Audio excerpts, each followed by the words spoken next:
हम लोग पाकिस्तान से लड़ेंगे, अपनी शर्तों पर लड़ेंगे, किसी के कंधे पर बंदूक रखकर नहीं चलाएंगे। हम में खुद में इतना दम है कि हम लोग पाकिस्तान से लड़ सकते हैं।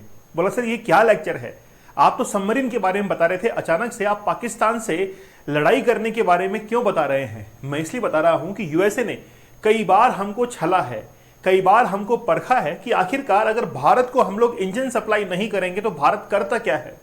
भारत को कई बार डिले किया गया कि हम लोग 10 दिन, 15 दिन, 20 दिन बाद आपको इंजन सप्लाई करेंगे। खास तौर पर जो हमारे पास में एयरक्राफ्ट्स हैं, जो हमारे पास में फाइटर जेट्स हैं, उनके इंजन हम लोग यूएसए से इंपोर्ट कर रहे थे, लेकिन यूएसए बार बार में डिले कर रहा था। कोई बात नहीं, हमने फ्रांस से डील कर डाली, हम लोग 10 कदम आगे हैं। यूएसए ये समझता है कि वो पुराना भारत ही आज भारत है, वो नहीं है। हम लोग 10 कदम आगे निकल चुके हैं। तुम नहीं देंगे तो हम लोग फ्रांस से डील कर लेंगे। रिसेंटली क्या हुआ है कि 2 सबमरीन्स की डील हमने की है फ्रांस से। इसके साथ में ही फ्रांस ने यह भी कहा है कि इंजन बनाने की टेक्नोलॉजी हम लोग पूरी की पूरी 101% इंडिया को दे देंगे, और इंडिया चाहे तो किसी और को इसको सौंप सकता है। मतलब खुद इंजन बनाएगा और इंजन बनाकर किसी और को भी एक्सपोर्ट कर सकता है अगर इंडिया चाहे तो, ऐसा फ्रांस ने कह दिया है। खास तौर पर जो इंजन्स का इस्तेमाल होता है उसकी भी टेक्नोलॉजी भारत के पास में आ जाएगी। तो अब भारत पूरे के पूरे ट्राइड जो कंट्रीज हैं उसमें छठा देश बनने वाला है। ये ट्राइड कंट्रीज कौन सी होती है वो हम लोग समझेंगे, और आखिरकार 2 सबमरीन्स मिलने के बाद में भारत की सूरत और सीरत कितनी बदलने वाली है। यही नहीं, भारत को 31 प्रीडेटर ड्रोन्स जो हैं वो भी अब मिलने वाले हैं। ये जो 31 प्रीडेटर ड्रोन्स हैं, इसके अंदर से 15 जो है वो तो नेवी इस्तेमाल करेगी, 8 इसके अंदर एयरफोर्स इस्तेमाल करेगी, और 8 जो है इसके अंदर मिलिट्री इस्तेमाल करेगी। तो तीनों सेनाओं के अंदर इक्वली जो है लगभग हम लोग कह सकते हैं कि 15 नेवी के पास में ज्यादा जा रहे हैं। लेकिन ये जो प्रीडेटर ड्रोन्स हैं इनका इस्तेमाल अब भारत जो है वो करने वाला है, क्योंकि इनका निशाना बड़ा सटीक होता है, बहुत ही प्रिसाइज इनका निशाना होता है। इसलिए हमने यूएसए से इसको इंपोर्ट करने के लिए अब डील कर ली है, और ये पूरी डील 80 करोड़ रुपए की हुई है। ये जो प्रीडेटर ड्रोन है इसका इस्तेमाल किया जाएगा नेवी के अंदर, आईएनएस राजली, ये जो है इसके ऊपर, आईएनएस के ऊपर हम लोग इस्तेमाल करेंगे, और वहीं से इसको क्या करेंगे, हम लोग लॉन्च करने वाले हैं। तो इसका जो निशाना है वो बड़ा जबरदस्त होने वाला है। देखिए, भारत के पास में 2 टाइप्स की अभी सबमरीन है जो कि भारत खुद मैन्युफैक्चर करता है। एक तो डीजल पावर्ड है और एक डीजल इलेक्ट्रिक है। डीजल पावर और डीजल इलेक्ट्रिक के अंदर सबसे बड़ी प्रॉब्लम क्या है, पहले हम लोग इसकी प्रॉब्लम को समझते हैं। डीजल इलेक्ट्रिक वाली, अगर मान लीजिए कि समंदर के अंदर जा रही है सबमरीन, तो उसको हर दिन वापस से ऊपर आना पड़ेगा, और जब वो ऊपर आती है तो फिर वो दुश्मन के रडार के अंदर आसानी से पकड़ में आ सकती है। इसलिए ये हमारे लिए थोड़ा सा प्रॉब्लमेटिक है।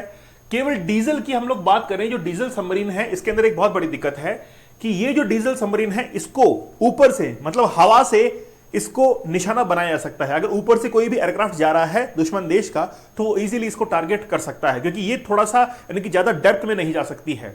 इसलिए एक सॉल्यूशन इसके अंदर ये निकाला गया कि हम लोग एयर प्रोपल्शन सिस्टम का इस्तेमाल करेंगे। ये एयर प्रोपल्शन सिस्टम जो है वो लंबे समय तक इसको पानी में रखने में मदद करता है। तो पानी में रखने में मदद करेगा तो ये जो सबमरीन्स हैं वो लंबे समय तक पानी में रह सकती है। लेकिन फिर भी सॉल्यूशन नहीं निकला है कि यार लंबे समय तक कैसे रहें। हम लोग ये चाहते हैं कि सालों जो है पानी में डूबे रहें और वहीं से फिर निगरानी करते रहें। इसीलिए हम लोग न्यूक्लियर सबमरीन की तरफ बढ़े, और न्यूक्लियर सबमरीन के अंदर हमने 3 टाइप्स के सबमरीन जो है अब तक डेवलप की हैं। पहला है आईएनएस अरिहंत। तो अरिहंत क्लास की सबसे बड़ी खास बात यह है कि इसमें बैलिस्टिक मिसाइल को हॉरिजॉन्टली हम लोग लॉन्च कर सकते हैं, खासतौर पर K-15। यहां पर जब भी मैं के का यूज करूंगा तो इसका मतलब है कलाम, अब्दुल कलाम का जो कलाम है उसका यूज यहां पर होता है। तो K-15 जो मिसाइल है इसका हॉरिजॉन्टल लॉन्च जो है वो हम लोग कर सकते हैं अरिहंत से। तो अरिहंत को ऑलरेडी 2009 के अंदर लॉन्च किया गया था, 2016 के अंदर इसको नेवी के अंदर शामिल किया गया। जिस समय प्रधानमंत्री मनमोहन सिंह थे उसी समय यह अनाउंसमेंट हो चुका था। और उसके बाद में फिर हमने आईएनएस अरिघात जो है इसको अभी रिसेंटली लॉन्च कर दिया है। और इसके बाद में है S5 जो सबमरीन है ये भी टेस्टिंग के अंदर चल रही है। तो 3 हमारे पास में न्यूक्लियर सबमरीन्स जो हैं वो अभी टेस्टिंग के अंदर है, मतलब सॉरी, एक तो जो है लॉन्च हो चुकी है, एक रिसेंटली लॉन्च की जा चुकी है अरिघात को, और एक अब जो है S5 वो अब टेस्टिंग के अंदर चल रही है। ठीक है, तो इसकी खास बात यह है कि इसके अंदर हॉरिजॉन्टल लॉन्च जो है वो हो सकता है। आप लोग हमारे 100 डेज के चैलेंज के साथ में जरूर जुड़िएगा। इसमें मैं 100 एडवांस टेक्निक्स आप लोग को बताऊंगा कि कैसे आप लोग पोर्नोग्राफी से दूर हट सकते हैं, और खास तौर पर आपकी लाइफ के अंदर कैसे आप कंसंट्रेशन को और फोकस को इंप्रूव कर सकते हैं। देखिए, ये जो समय है, ये समय यूं ही जाया चला जाएगा अगर आप लोग कुछ चैलेंजिंग टास्क नहीं करेंगे। तो हमारे साथ में जुड़िए। अगर आप एग्जाम को क्रैक करना चाहते हैं तो 100 डेज का चैलेंज लीजिए। अगर आप मान लीजिए कि अपना वेट लूज करना चाहते हैं तो 100 डेज का चैलेंज लीजिए। पोर्नोग्राफी से बाहर निकलना चाहते हैं तो 100 डेज का चैलेंज जरूर लीजिए। आप लोग चाहें तो 175 डेज का, बोला सर 100 दिन आप करा रहे हैं, 75 डेज हम लोग जो है वो कंप्लीट करके दिखाएंगे। आप लोग जीके जीएस के बैच के साथ में जुड़ सकते हैं। डेली लाइव क्लास होती है। अभी इंडियन ज्योग्राफी जो है वो हम लोग पढ़ रहे हैं, पीडीएफ आपको दी जाती है। डेली टेलीग्राम पर क्विज होते हैं और वनडे एग्जाम्स के लिए, चाहे यूपी पीसीएस हो, एमपी पीसीएस हो, राजस्थान पीसीएस हो, जो भी पीसीएस है, और वनडे एग्जाम्स एसएससी वगैरह जो भी है, रेलवे वगैरह, सबके लिए जो है कारगर साबित होने वाला है ये बैच। चलिए बात करते हैं रिसेंटली क्या हुआ है। अजीत डोवाल जो है नेशनल सिक्योरिटी एडवाइजर, वो पहुंचे हैं फ्रांस के अंदर। पहले इनवाइट किया गया इनको कि भाई आइए बैठ के बातचीत करते हैं। तो अजीत डोवाल फ्रांस के अंदर पहुंचे और फ्रांस के अंदर ही इनके जो कोऑर्डिनेटर हैं, डिप्लोमेटिक हैं, वो इनका नाम है इमैनुअल बॉन, उनसे मुलाकात हुई। 30 सितंबर और 1 सितंबर को इन्होंने दोनों ने मुलाकात की है। एक डायलॉग वहां पर हुआ और ये पहली बार ही ऐसा हुआ था। France has offered India major deal including nuclear power attack submarine और एसएसएन। तो न्यूक्लियर पावर सबमरीन को डिलीवर करने के लिए बेसिकली फ्रांस की तरफ से हमको एक हरी झंडी जो है वो मिल गई थी। अब ये पहली बार ऐसा हुआ है, first bilateral strategic engagement between two nations, मतलब भारत और फ्रांस बहुत पक्के मित्र हैं। इमैनुअल मैक्रोन ने रिसेंटली, आपको पता है कि रिपब्लिक डे के तौर पर वो चीफ गेस्ट के तौर पर शामिल हुए थे। रिपब्लिक डे के दिन चीफ गेस्ट के तौर पर शामिल हुए थे जनवरी 2024 के अंदर। और देखिए, आपने रिसेंटली मुकेश अंबानी के बेटे की शादी देखी होगी, बहुत बड़े बड़े जो है वो लोग वहां पर आए थे, बहुत खर्चा हुआ था ना। तो मुकेश अंबानी ने फिर इतना खर्चा करके क्या पाया? करोड़ों का बिजनेस कर लिया। बहुत सारे लोग आए, वहीं पर बिजनेस डील कर डाली। ऐसे ही इंडिया के अंदर भी हुआ। फ्रांस के जो प्रेसिडेंट है वो भारत आते हैं, ठीक है, रिपब्लिक डे के दिन, और हमने भी डील कर डाली, ऑफर दे डाला। तो यहां पर जनवरी 2024 के अंदर जब विजिट होता है तो फिर फ्रांस ने यह कहा कि फ्रांस जो है वो क्या करेगा, न्यूक्लियर पावर सबमरीन जो है इंडिया को वो एक्सपोर्ट करेगा। तो France was also conducting Olympic and para Olympic, अभी रिसेंटली यहां पर हुए थे फ्रांस के अंदर, ठीक है। अब देखिए रशिया का रोल भी यहां पर है। देखिए रशिया के लिए मैं आपको बताता हूं, रशिया से हमने ब्रह्मोस को इंपोर्ट किया था, लेकिन बेसिकली बात क्या थी, ब्रह्मोस को हमने इंपोर्ट किया, भारत ने और रशिया ने मिलकर इसको बनाया। लेकिन रशिया की शर्त थी कि ये जो टेक्नोलॉजी है, इससे जो इंजन्स वगैरह बन रहे हैं, आप इसको किसी दूसरे देश को नहीं देंगे। लेकिन फ्रांस के साथ में अच्छी बात क्या है कि जो इंजन्स बनाए जा रहे हैं उसकी टेक्नोलॉजी 100% भारत के पास में आ रही है, और भारत चाहे तो वो इंजन्स बनाकर किसी दूसरे देश को एक्सपोर्ट कर सकता है। ये सॉवरेनिटी जो है वो फ्रांस ने हमको दे दी है, और हम लोग जो है वो खुले दिल से अब उनको एक्सपोर्ट कर पाएंगे। इससे हमारी इकोनॉमी जो है डिफेंस की वो भी बूम करेगी। तो रशिया से हमने चक्र एसएसएन जो है अटैक सबमरीन, वो हमने ली थी 2 साल के टाइम पीरियड के लिए, और वापस से उसको रिटर्न कर दिया था। ऑपरेशनल पर्पस से ली थी ताकि हम लोग सीख पाएं। कई बार हम लोग दोस्त से गाड़ी उधार लेते हैं कि यार ठीक है मैं ड्राइविंग सीख के तेरे को वापस दे दूंगा, वैसे ही हमने रशिया से 2 जो है वो लीज पर ली थी और वापस इसको क्या कर दिया था, रिटर्न कर दिया था। फ्रांस के साथ में हमने डील की है, और न्यूक्लियर पावर सबमरीन जो है वो हमारे पास में आ रही है। रशिया ने ये भी कहा, फ्रांस ने ये भी कहा है कि हम लोग अनमैन्ड अंडर वाटर व्हीकल जो है इसको भी आपको देंगे, और जो बेसिकली सी ड्रोन्स के काम में आएंगे। फ्रांस ने कह दिया है कि 100% ट्रांसफर ऑफ टेक्नोलॉजी को पूरी तरीके से वो ट्रांसफर कर देंगे। खास बात है कि 110 kilo Newton thrust aircraft engine वही इंजन जो कि हम लोग यूएसए से इंपोर्ट करने वाले थे, और यूएसए डिले कर रहा था बार बार कि आज नहीं कल, 10 दिन, 15 दिन, 20 दिन ऐसे डिले करते करते फिर हमने डिसाइड किया कि जो एयरक्राफ्ट के इंजन्स हैं उसको हम लोग फ्रांस से ही इंपोर्ट कर देंगे। तुमसे आएगा तो देख लेंगे, बाद में उसको भी ले लेंगे। फिर फ्रांस ने ये कहा कि नहीं ऐसा मत करो, हम एक काम करते हैं, इंजन बनाने की टेक्नोलॉजी आपको दे देते हैं, आप खूब बनाइए फिर बैठ के।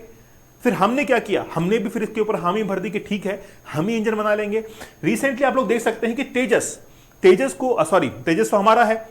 तेजस के बाद में आप देखिए कि रिसेंटली राफेल की बात करें, है ना, तेजस तो हमारा खुद का है, इंडिजीनियस है। राफेल की बात करें तो राफेल जो है, राफेल को हमने फ्रांस से ही इंपोर्ट किया था, और उसको हमने आईएनएस अरिहंत और अरिघात पर तैनात कर दिया है।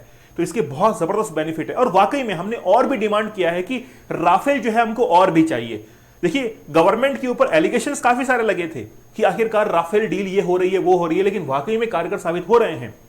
मोदी जी का एक बात तो मानना पड़ेगा कि ये यहां पर यूएसए को डिफीट करके फ्रांस से इंजन मंगाने का जो डिसीजन है वो बड़ा जबरदस्त है। खास बात यह है कि हमने मिराज जो है उसको भी फ्रांस से ही लिया था और वो भी जबरदस्त टेक्नोलॉजी निकली थी, कोई खामी नहीं थी। एक इंजन बनाने वाली कंपनी है हैदराबाद के अंदर, इसका नाम है साफरान। तो साफरान AIM-88 इंजन को मैन्युफैक्चर करता है। इसने कहा है कि हम लोग जो है वो इस इंजन को मैन्युफैक्चर करेंगे इंडिया के अंदर ही और यहीं पर मैन्युफैक्चर किया जाएगा, और साथ ही के अंदर हिंदुस्तान एरोनॉटिक्स लिमिटेड जो है वो इसके अंदर बराबर कोलैबोरेट करने वाला है। दोनों मिलकर जो है इंजन्स को डिजाइन करेंगे, डेवलप करेंगे और साथ ही में मैन्युफैक्चर करेंगे टर्बोशाफ्ट इंजन्स को, जो कि अब हमको हेलीकॉप्टर्स में मदद करने वाले हैं। एयरक्राफ्ट्स के अंदर Indian multi role helicopter, multi role मतलब हवा के अंदर कई बार घूमता है ना हेलीकॉप्टर, उसी की बात की जा रही है। और उसके लिए जो इंजन है, एयरक्राफ्ट इंजन है, टर्बोशाफ्ट इंजन, इसको हम लोग इंडिया के अंदर ही डेवलप करने वाले हैं। तो ये हमारे लिए बहुत अच्छी बात है। इंडिया जैसे ही हमको ये सबमरीन मिलेगी, 2 सबमरीन फ्रांस से आने वाली है, ठीक है। देखिए कई बार ये क्वेश्चन आता है कि क्या भारत के पास में सबमरीन नहीं है, तो हम लोग कहेंगे वाकई में नहीं है। चाइना ने ऑलरेडी इंडो चाइना जो बॉर्डर है वहां पर जो अपने फाइटर जेट्स हैं उनको तैनात कर रखा है, ऑलरेडी आप लोग को पता भी होगा। अब हमको उनका मुकाबला करना है। अच्छा, मैं एक एग्जांपल देके आपको बताता हूं। पाकिस्तान, मान लीजिए भारत और पाकिस्तान की अब वॉर जो है वो छिड़ जाती है। अब डेफिनेटली बात है कि अगर डिफेंस के अंदर आएंगे तो हम लोग उनको हरा ही देंगे, डेफिनेटली हरा देंगे, पाकिस्तान को पछाड़ देंगे। लेकिन हम लोग ये चाहते हैं कि ये जो डेफिनेट है वो 100% श्योरिटी के अंदर कन्वर्ट हो जाए। इसलिए भारत जो है वो ट्राइड पावर कंट्री बनना चाहता है। ट्राइड क्या होता है? ट्राइड होता है कि तीनों जगह से, चाहे थल सेना हो, चाहे वायुसेना हो, चाहे नेवी हो, हर जगह से हम लोग न्यूक्लियर जो मिसाइल्स हैं इनको छोड़ सके। जैसे हम लोग बात करें मिलिट्री के अंदर, आर्मी के अंदर बात करें तो मिसाइल्स का इस्तेमाल करके हम लोग उनको छोड़ सकें, ठीक है। न्यूक्लियर जो मिसाइल्स होती है उनको छोड़ सकें। फिर अगर हम लोग सी के अंदर बात करें तो वहां पर सबमरीन का हम लोग यूज करके वहां से हम लोग हमला कर सकें, और एयरक्राफ्ट की मदद से हम लोग हमला कर सकें। तो इसको हम लोग क्या कहते हैं? ट्राइड कहते हैं। और भारत जो है ऐसा करने वाला 6ठा देश जो है अब बन चुका है। पहले कौन कौन से हैं? यूरोप के अंदर जाएंगे तो फ्रांस और ब्रिटेन, यूरोप के अंदर फ्रांस और ब्रिटेन है। उसके बाद में फिर रशिया है, चाइना है एशिया के अंदर, और फिर यूएसए है। तो 5 तो ये हो गए, और 6ठा जो है वो इंडिया अब शामिल हो चुका है ट्राइड के अंदर। चाहे थल हो, चाहे नभ हो, चाहे जल हो, हर जगह से हम लोग वार कर सकते हैं दुश्मन के ऊपर। तो पाकिस्तान जो है वो अब थर-थर कांपने वाला है, उसके वाकई में पसीने छूटने वाले हैं, और चाइना को सबक तो मिलने ही वाला है। तो वाकई में फ्रांस एक मजबूत दोस्त जो है, फ्रेंड, वो हमारा साबित हुआ है। तो भारत के लिए अच्छी खबर है कि भारत ने केवल एक बार कहा और फ्रांस की तरफ से ऑफर आ गया, ठीक है। तो भारत के रिश्ते बड़े मजबूत हो रहे हैं इंटरनेशनल लेवल पर। चलिए, आप लोग हमारे 100 डेज के चैलेंज को जरूर ज्वाइन कीजिएगा। इस चैलेंज के अंदर हम आपको बताएंगे कि वाकई में आप पोर्नोग्राफी से कैसे बाहर निकल सकते हैं, क्योंकि आपके सबकॉन्शियस माइंड को कैसे डिस्टर्ब उसने किया है। साथ ही में आपके कॉन्फिडेंस और फोकस के अंदर इंक्रीज होगा। चैलेंज कूपन कोड यूज करके आप लोग 100 डेज का चैलेंज लीजिए। देखिए, वाकई में जिंदगी जो है वो चैलेंजिंग है। जिसने चैलेंज लिया है ना, वही लाइफ के अंदर आगे निकला है। तो नो गेन विदाउट पेन। अगर आपको गेन करना है तो पेन तो लेना ही पड़ेगा। तो आज ही हमारे 100 डेज के चैलेंज को जरूर ज्वाइन कीजिए। तो मिलते हैं आप लोगों से अगले सेशन में, तब तक धन्यवाद, थैंक यू, जय हिंद।